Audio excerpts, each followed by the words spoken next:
ሶስተኛው የጸሎት ሰዓት የቀትር ጸሎት ወይም የ6 ሰዓት ጸሎት ነው። በዚህ ሰዓት ቀን 6 ሰዓት የምንጸልየው ደግሞ ምንድነው? በሕገ ተፈጥሮ የሚደርስብንን ፈተና ለመቋቋም።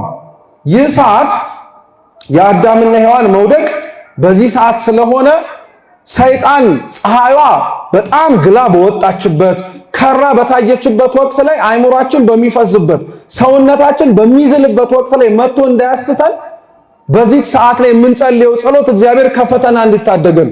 እንዳልኳችሁ ይህች ሰዓት አዳምና ሔዋን የበደሉባት ሰዓት ናት።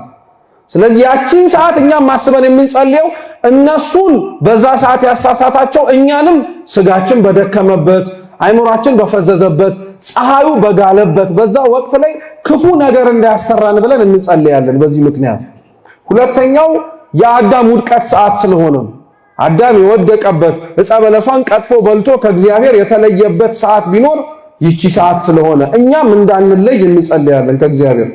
ሶስተኛው ስቅለተ ክርስቶስ የጌታችን ኢየሱስ ክርስቶስ የተሰቀለበት ሰዓት የቀኑ 6 ሰዓት ነው። እውነት እንነጋገር ከተባለ እንደው ብንችል የቀኑ 6 ሰዓት ጸሎት ባያመልጠን ጥሩ። ለምን? በዛች ሰዓት ላይ የሚጸልይ ሰው በጸሎተ ልቡና ታጅቦ የሚጸልይ ከሆነ በፍጹም ተደሞ ነውና በጸሎተ ነፍስ ታጅቦ የሚጸልይ ከሆነ በነፍሱም ጭምር ቀራንዮ ካብረውት ከመስቀሉ ስር እንዳሉት እንደ ዮሐንስ እንደ እመቤታችን እንደ ቅዱሳት አንስት ነው ይላሉ አባቶቻችን። በዛች ሰዓት ላይ የሚጸልይ በቀን 6 ሰዓት ላይ ባለበት ቦታ ሆኖ በልቡ ወይ ቃሉን ድምጽ ከፍ አድርጎ አባታችን እንኳን ብሎ ቢጸልይ ያቺ ሰዓት ስለጸለየ በዛች ሰዓት የተሳተፈ ነው። ያቺ ሰዓት ክርስቶስ የተሰቀለባት ብቻ እንዳትመስላችሁ የሰማይ መላእክት የጌታቸውን እንዲህ መሆን አይተው የወረዱበት ነው።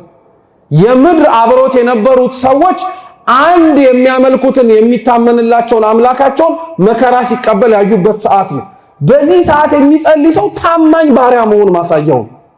በዚህ ሰዓት ማንም ከክርስቶስ አጠገብ አልነበረም ከመስቀሉ አጠገብ ከነበሩት ውጪ።